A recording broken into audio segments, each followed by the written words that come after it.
two hostile worlds that suffered very different fates. One, very much alive and seething with treacherous forces of nature. The other, a planetary carcass, gouged by millions of high-velocity impacts. Both demonstrate the true horrors of planets gone wrong. Mercury and Venus, the inner planets.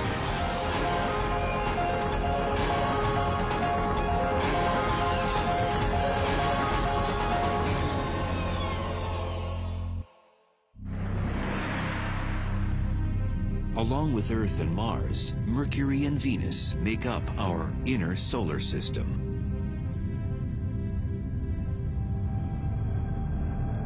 Jupiter, Saturn, Uranus, and Neptune, these planets farthest from the Sun, make up the gaseous outer worlds of the solar system.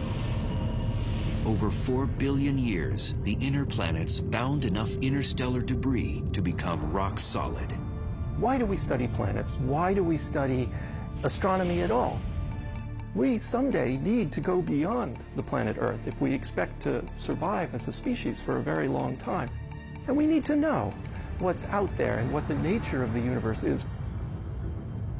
We're studying worlds where things are exotic, but the basic processes of physics and chemistry at work are really the same that we see here on Earth. Millions of miles separate us from our rocky cousins. But a tour around Venus and Mercury reveals a common DNA. We can go to Mercury and Venus and really look at these as places, as worlds with their own histories, and then contextualize our own planet's history. Venus is the 6th largest planet in the solar system. At its closest, it is 26 million miles away from Earth. A year on Venus lasts 225 Earth days. And if you weighed 150 pounds on Earth, you'd weigh 136 on Venus.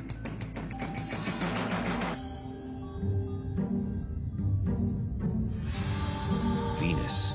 When the ancient Romans looked up, they were captivated by its commanding presence.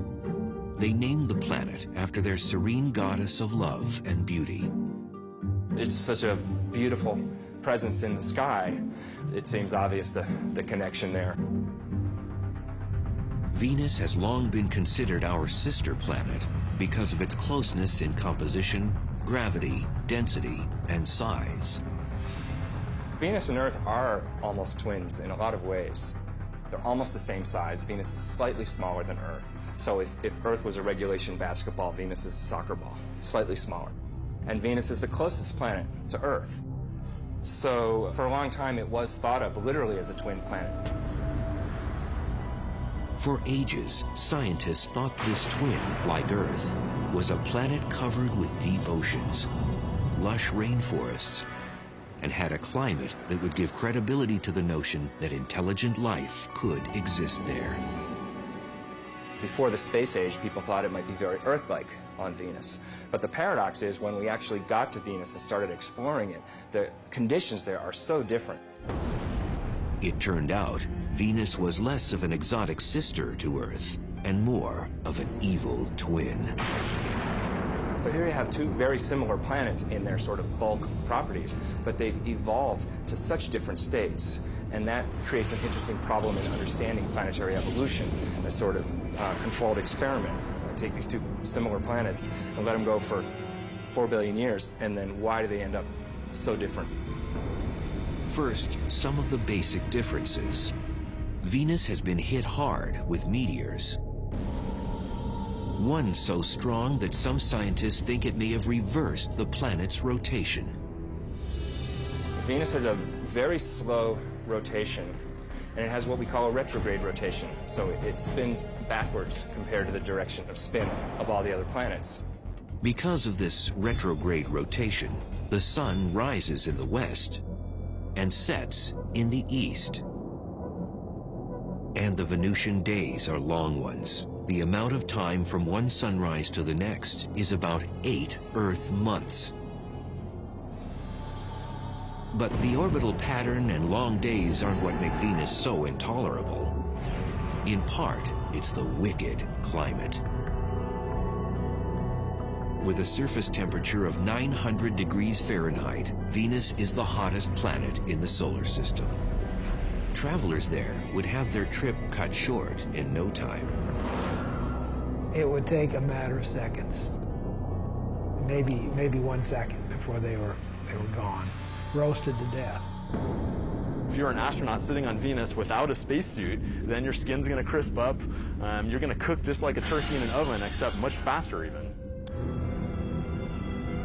The unforgiving heat wave is created by a process called the greenhouse effect, the identical process that keeps Earth's climate in check and teeming with life. But a closer look at Venus tells us how this common trait can be a cycle of life and a cycle of death.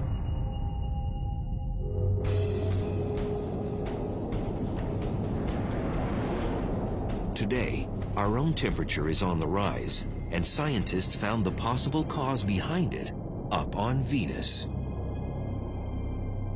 Global warming is a result of greenhouse gases that are growing and growing and growing, and therefore we're getting hotter and hotter. When we looked at Venus, we said, aha, here it is actually happening. In the 1990s, after the Magellan spacecraft was launched, planetary watchdogs began turning to Venus to surmise just how bad it could get here on Earth. Space exploration has told us a lot about the Earth and the environment it's in. And in fact, the greenhouse effect that everybody's talking about with global warming was actually discovered on Venus. What they found out about Venus shed new light on how fragile Earth's greenhouse effect really is. And Venus didn't always used to be this hot. We think that early in its history, it was more Earth-like on the surface, and it lost its oceans due to what we call a runaway greenhouse effect. So Venus is an example that certainly that global change can happen on a planet, and it's sort of a worst-case scenario. We don't have to turn Earth into Venus before we're in trouble. We just have to move a little bit in that direction. And we are moving in that direction. But the real value of studying Venus, it allows us to test our climate models. Through computerized general circulation models, or GCMs, scientists were able to calculate temperature increases on Earth based on the amount of greenhouse gases on Venus. So just how does Venus's greenhouse effect work and make the planet so hot? This is Biosphere 2. Located along the foothills of Arizona's Santa Catalina Mountains, it was built by a group of researchers to explore the idea of colonizing other planets. It is the largest greenhouse on Earth. Biosphere is a perfect example of a greenhouse because it's a big building with glass panes that let the sun in, and the air is really hot in here. The solar rays that penetrate the glass panes cause the temperature inside to rise. The air heats up, but then the air cannot escape, cannot move vertically into the atmosphere because of the walls. The windows trap the heat, warm the building, and provide the plants and trees with a livable climate. On Venus, greenhouse gases don't exactly trap the sun's heat, but they greatly slow the rate at which it can escape. The greenhouse effect on any planet is a situation where the surface temperature becomes hotter because of gases in the atmosphere that trap the heat while letting in the sunlight. These same greenhouse gases that would prove to be fatal to us on Venus are essential to life on Earth. Without the greenhouse effect, the average temperature would be far below freezing, the oceans would be totally or almost totally frozen, and it's not even clear if life would exist on the Earth. We talked about how hot it was, but why is it so hot? The answer has to do with the atmospheric composition. It's almost all carbon dioxide there. Carbon dioxide, or CO2, makes up 95% of the Venusian atmosphere. And that high volume of gas traps more heat. That's going to give you a strong greenhouse effect, and that's going to make it really hot. And that's why it's so hot on Venus. It's an extreme example of global warming. On Venus, volcanoes are the natural spring source for CO2 and other gases. It's a process atmospheric chemist Jeff Sutton studies on Earth at Hawaii's Kilauea volcano. Deep below the surface, atomic compounds ignite during volcanic activity to form CO2. The gas is born from the pressure created by the heat of molten rock, or magma. It rises towards the surface and reaches the summit magma storage complex. The pressure is decreased on the magma. And the effect of that is to allow gases that are trapped under the very high pressure to be released and bubble out. The Venusian surface would likely have cracks in the lava similar to these vents, where gases escape into the airstream. Somewhere between 8,000 and 30,000 metric tons of carbon dioxide boil out of the magma chamber each day. And it amounts to something on the order of 3.5 to 5 million tons per year. And that's just one volcano here on Earth. Venus has more active volcanoes, and that means more heat-bouncing gases. So all the CO2 just builds up in the atmosphere on Venus, which just makes it hotter and hotter.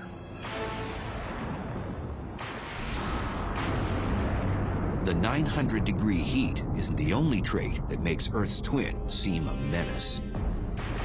30 miles above the scorching ground of Venus, there's havoc occurring on the planet that makes 900 degrees Fahrenheit feel like a cold front. Electrical mayhem, where split-second jolts can reach 50,000 degrees. Each spark of light contains 100 million volts of electricity. Lightning occurs on both Earth and Venus when electrical charges store up enough energy until they release a spark.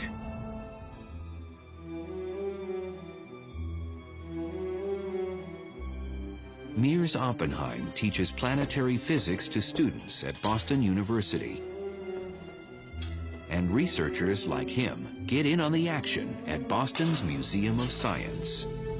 In their caged lighting exhibit, 30-foot-high domes motor up to simulate how lightning is generated on Venus. And then, it's showtime.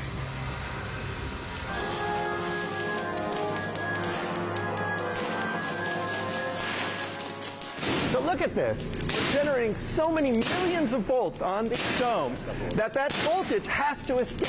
And it's actually ripping molecules in the air apart. The air in the domes, like within the Venusian clouds, stirs up the electrical distribution of tiny atomic molecules. So the ripped molecules make that light as they reassemble themselves, and that's what a lightning bolt is. Cosmic particles from exploding stars way out in the galaxy trigger lightning. When these hit the atmosphere, they provide that spark. These are particles that come from way out in the universe, hit the atmosphere, and cause a shower of charged particles. And on Venus, you'd probably have real lightning to the extreme extent, contain enormous amounts of energy, and go for miles and miles. On average, lightning hits the Earth more than 3.1 billion times a year. The number of times lightning hits the ground on Venus? 0. The atmospheric pressure on Venus is 90 times greater than on Earth because the weight of the atmosphere created by gases is heavier. This prevents Venusian lightning from hitting hard ground. Instead, it is restrained to the clouds. There's just too much resistance in that very thick air for a lightning bolt to get through. It's much easier for lightning to discharge from cloud to cloud. And besides appearance, there's little else that's Earth-like about Venusian clouds. In fact, the main ingredient that creates them is toxic enough to burn through human flesh.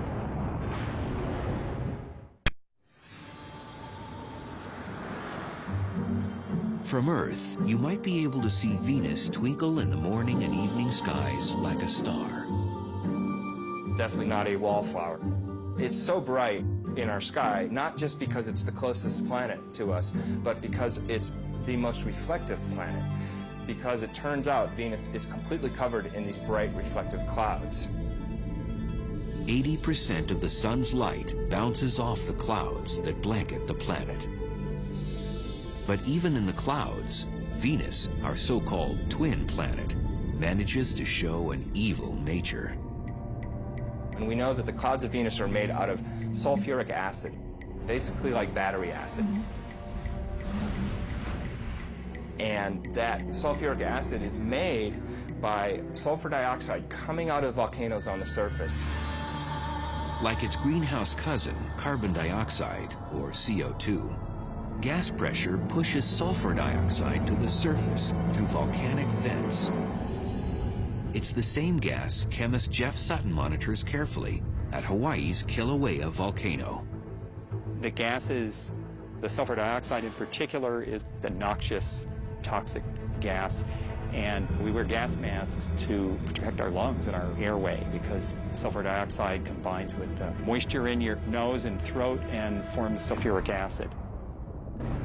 Sulfuric acid is nasty stuff. You don't want to splash battery acid on you. You know, you're careful not to do that. It's basically the same stuff. So it would not be good to suddenly stick your hand into the Venus clouds.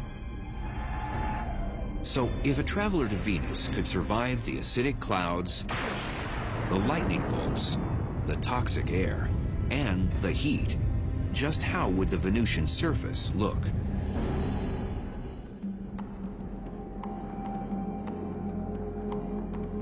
Volcanologist Jeff Burns with the United States Geological Survey, or USGS, circles the globe to understand what drives volcanic activity on the inner planets.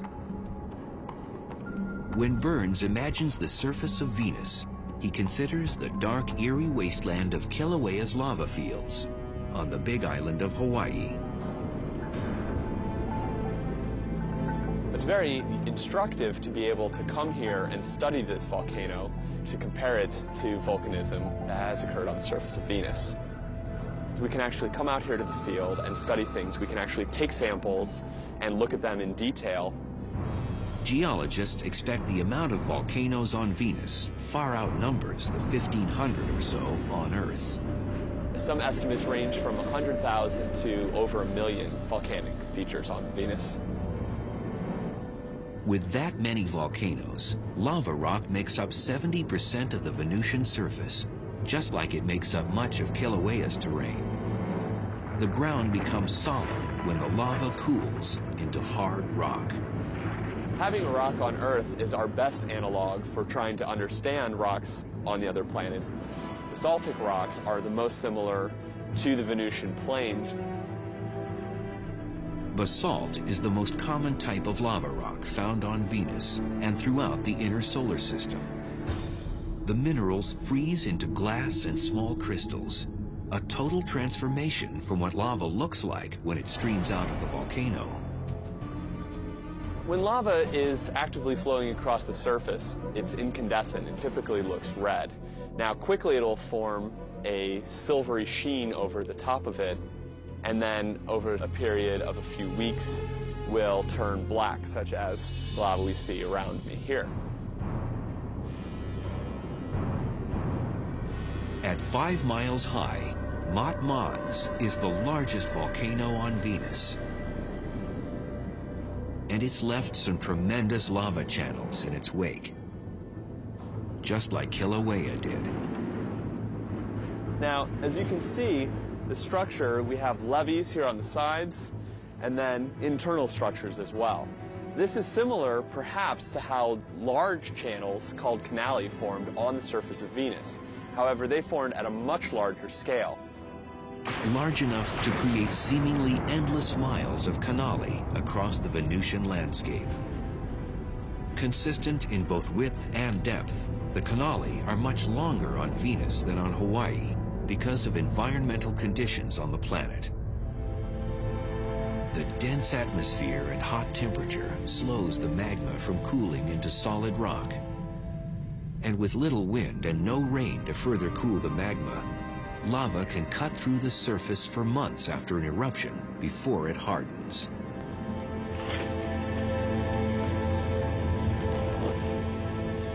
On Venus, if you did see layering, you would expect to see layer after layer of volcanic rock that would all be relatively black and basaltic in composition.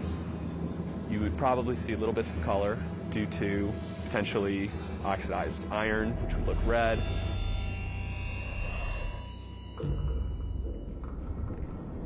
Typically, basaltic lava flows are glassy enough that, in fact, you would actually cut your hand. They can be extremely sharp.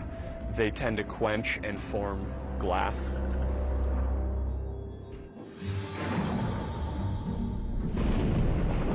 And then there are the skies. That heavy Venusian cloud cover diffuses most of the direct sunlight. So it would be a lot darker on the surface of Venus during the day than it would be here on Earth. Also, because the light is scattered very efficiently, you tend to lose shadows. So everything is lit fairly consistently across the surface. And then additionally, because of the composition of the atmosphere, everything would tend to have more of an orangish tinge to it.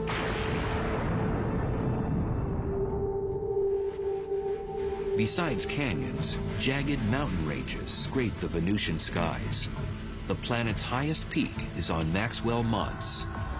Maxwell is about 35,000 feet high, which puts it at a healthy distance above Mount Everest or any mountain on Earth.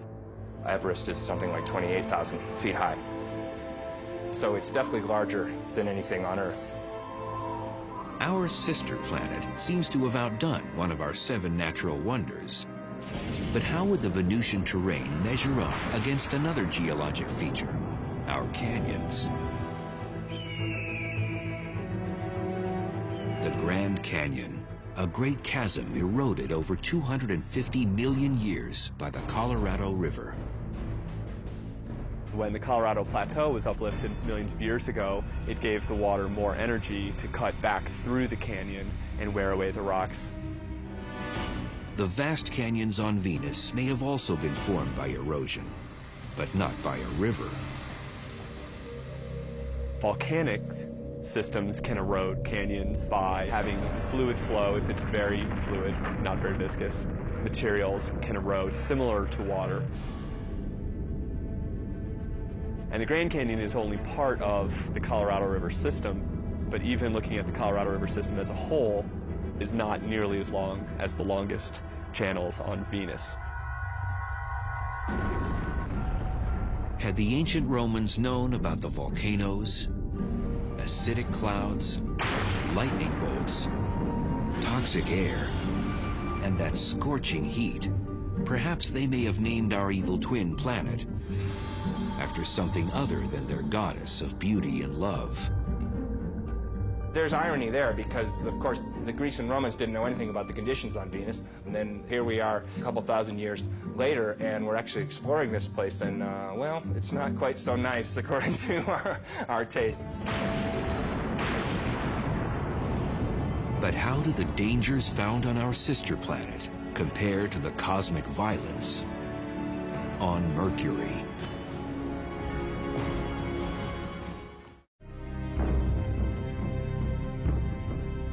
"48 million miles away from Earth, Mercury's dust-covered hills and empty plains stretch as far as the naked eye can see."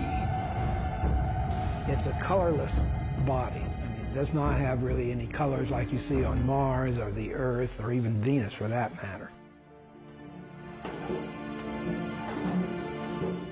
Dr. Robert Strong with the University of Arizona's Lunar and Planetary Lab has been a chief authority on planetary geology for more than 35 years.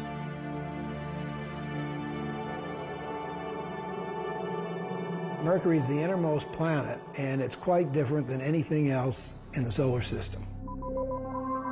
At 36 million miles, Mercury is the closest planet to the Sun. The planet has no known moons. Mercury has no atmosphere. And it's a naked eye planet, visible on Earth during the twilight hours.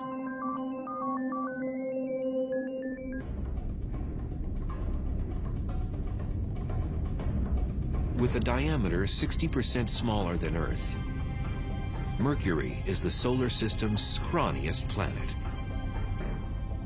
Much too small to generate the strong gravitational field needed to retain an atmosphere. Gravity depends upon the mass of the object, on the mass. So the larger the mass, the more the gravity.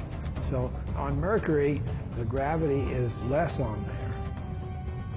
Since the planet's gravity is so weak, if you weighed 150 pounds on Earth, you'd only weigh 57 pounds on Mercury.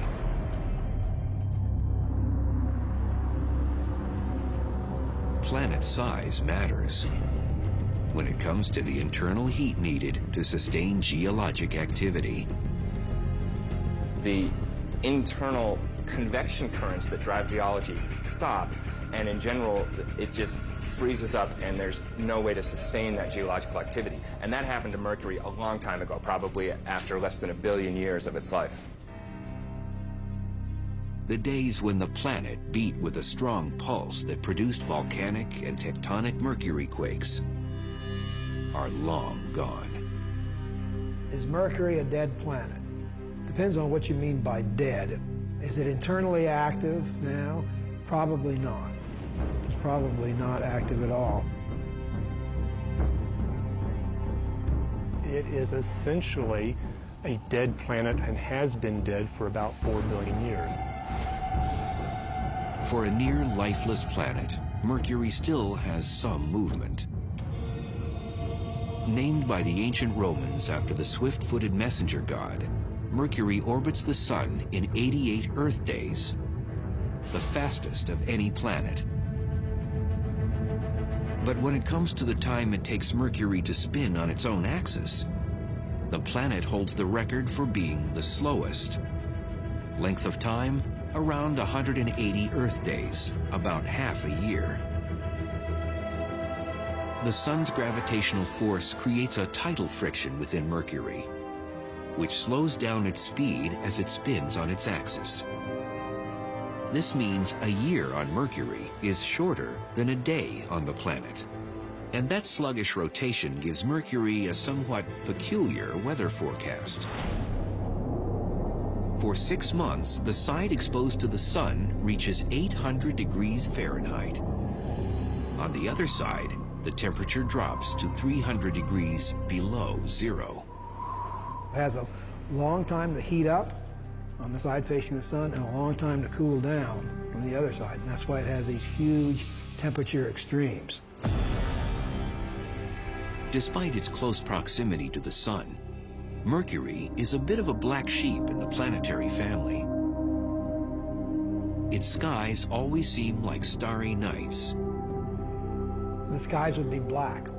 The reason we have blue skies on the Earth is because of our atmosphere. Nitrogen scatters light preferentially in the blue, and so that's why the sky looks blue. Mercury doesn't have an atmosphere, so the sky would be black. Legend holds that Mercury, the Roman god, invented the sport of boxing. This is one planet that's taken the lion's share in the ring.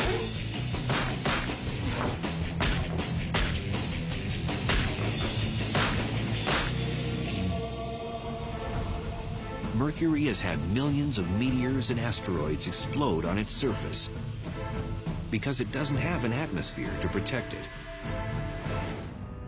Our atmosphere guards Earth from most impacts, like a force field. When a small object slams into it, usually at more than 10 times the speed of a bullet, the collision with air molecules vaporizes it into a gas. The Earth is shielded from small impacting objects by this wonderful thing that we call the atmosphere. And for small objects, weak objects, they will be completely destroyed by those forces long before they get here to the geologic surface of our planet.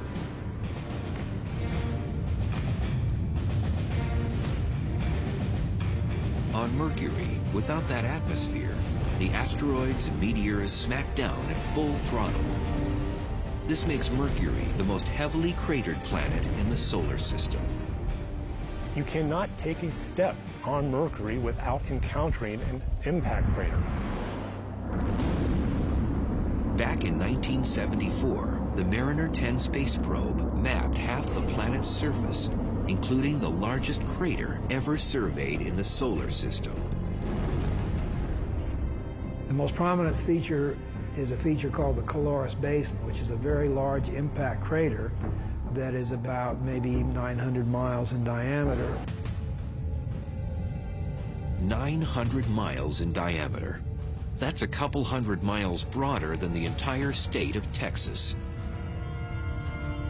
Researchers speculate the iron meteorite that made that impact stretched for more than 60 miles before it crashed into the surface.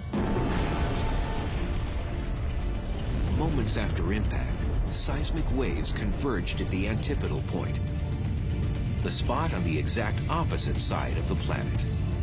The seismic waves, the shock waves from this thing traveled, and they've concentrated simultaneously around the other side of the planet and literally shook apart the surface. The seismic turbulence jumbled up the crust and twisted the terrain into unusual rock formations. There's all this weird terrain. In fact, the technical term is weird terrain. Because you look at it and it's just weird. It's jumbled up and hilly and doesn't make any sense according to most geological activities. It's just very rough and looks as though somebody kind of scooped up the surface and just kind of dropped it down. Pre-existing craters suddenly became crude hills, some 6 miles wide and a mile high. In fact, the amount of surface elevation could have been on the order of a kilometer or two in just a few seconds. It would have been horrendous. Scientists have no way of knowing exactly when the Caloris impact happened, but they can surmise one thing. If an asteroid the same size crashed into the Earth, the impact would be catastrophic and wipe out human civilization.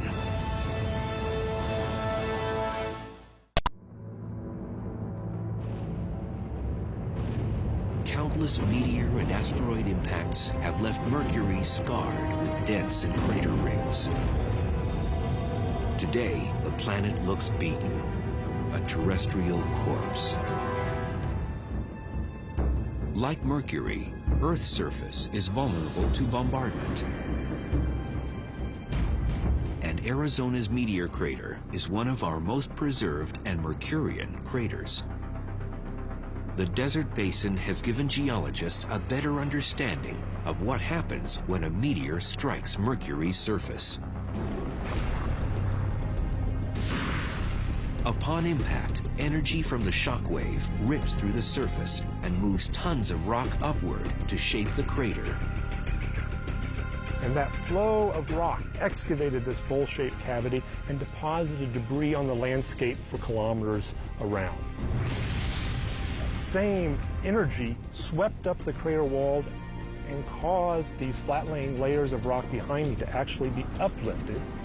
And the rock, under the influence of shock, wasn't behaving brittly like rock does, but more like taffy. This is one of the hallmarks of impact craters, not only here at Meteor Crater, but anywhere in the solar system. But imagine if the mighty object that formed Mercury's Caloris Basin crashed down on the site of Meteor Crater. It would be a massive explosion with chunks of molten material flying around the Earth ballistically, re-entering the Earth's atmosphere and causing just massive meteor showers everywhere. For nearly 7,500 miles, the shock wave would rip up the soil and stir up tsunamis with 2,000-foot waves. Massive tsunamis propagate around the Earth and inundate much of the world's coastlines. it would flatten Las Vegas, Nevada. The cities of Salt Lake City, Utah, San Francisco, California, and Los Angeles would vanish in a split second. Shock waves from the impact would propagate through the solid Earth thousands of miles from the site of an impact like that. Those seismic waves would converge at the impact's antipodal point, off the coastline of Africa's Madagascar, at the bottom of the Indian Ocean.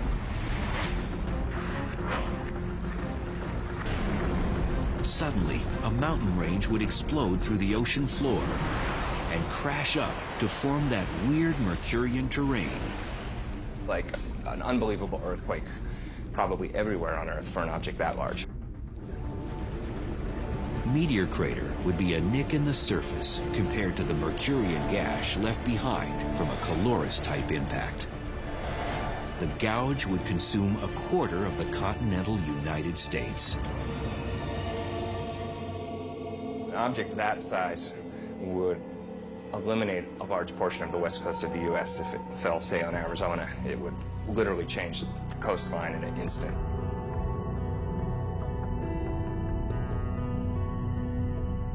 Back on Mercury, those craters give it an iconic stature in the solar system, and some of these pockmarks harbor mysteries. When the radar at Puerto Rico's Arecibo Observatory honed in on Mercury's poles, it picked up something that left researchers befuddled. Ice, of all things. One of the hottest bodies in the solar system, and it has ice in the poles. And the reason it has ice there is because Mercury is a heavily cratered surface. And so craters in the polar regions, the inside of them, are constantly in shadow. That's because Mercury is vertical relative to the plane of its orbit. So some crater floors never receive light or heat from the sun.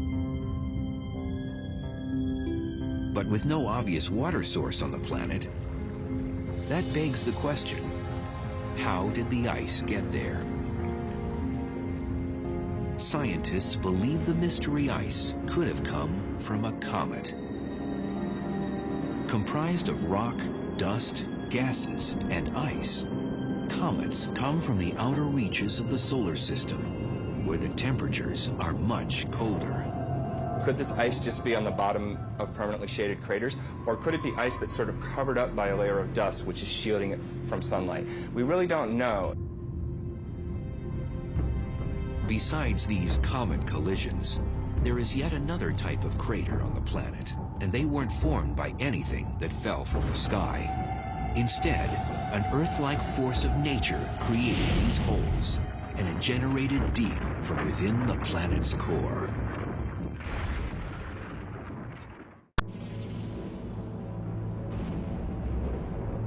Mercury. A closer look at its terrain by scientists reveals that some of its craters could have been formed from something other than asteroids, comets, and meteors. We do understand that the dominant geologic process that affected Mercury, at least Mercury's surface, is impact cratering. The second most important geologic process to affect Mercury is volcanism. Although we haven't seen any definite evidence of volcanoes on Mercury, we do expect that there have been volcanic eruptions in the past.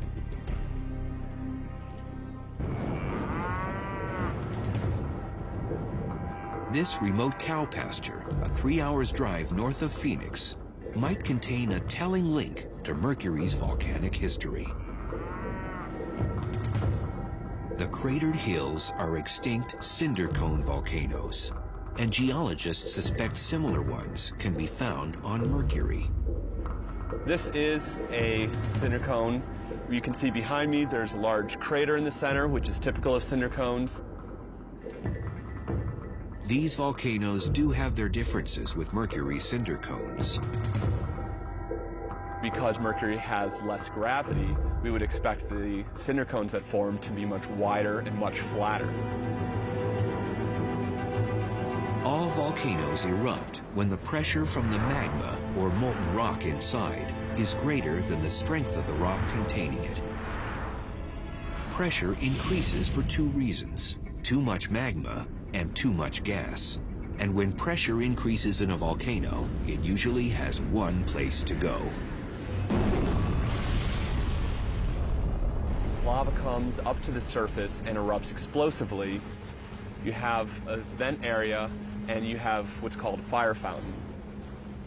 If the pressure is great enough, its force can spew lava higher than 100 feet on Earth. But on Mercury, with such low gravity, the fountain could eject lava 30 stories high.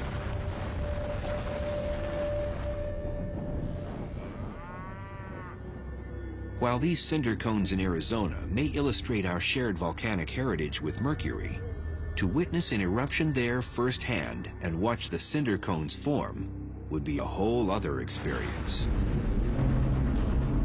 First, without an atmosphere, a plume of ash and smoke and debris wouldn't billow across the landscape.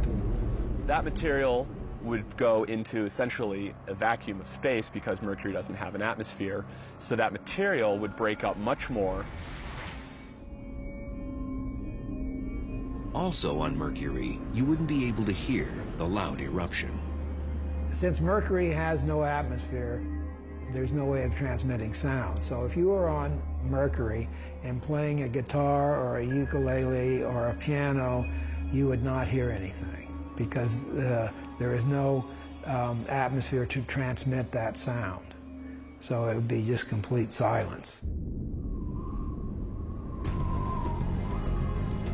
Back in 1974, Mariner 10 surveyed only 45% of Mercury's surface on a flyby mission. 30 years later, NASA launched the Messenger spacecraft.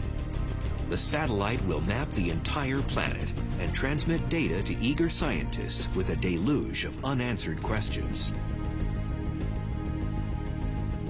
I want to see the other side. I don't know what's over there, and that's been bugging me for 35 years. Is it like the side we saw, or is there something very unusual and different? But even with resources being earmarked for future exploration of this rumpled dwarf in the solar system, exactly how different or similar we really are may be left up in the air.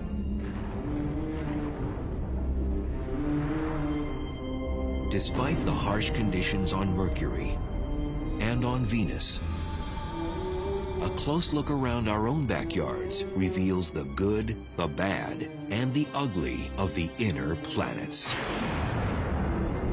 The universe is this vast, vast thing, and here we are sitting on this little pinprick. I mean, we are not isolated. We see things that happen on these other planets for tremendous climatic changes in the past that have happened in a very short period of time and changed that. And that can happen on the Earth.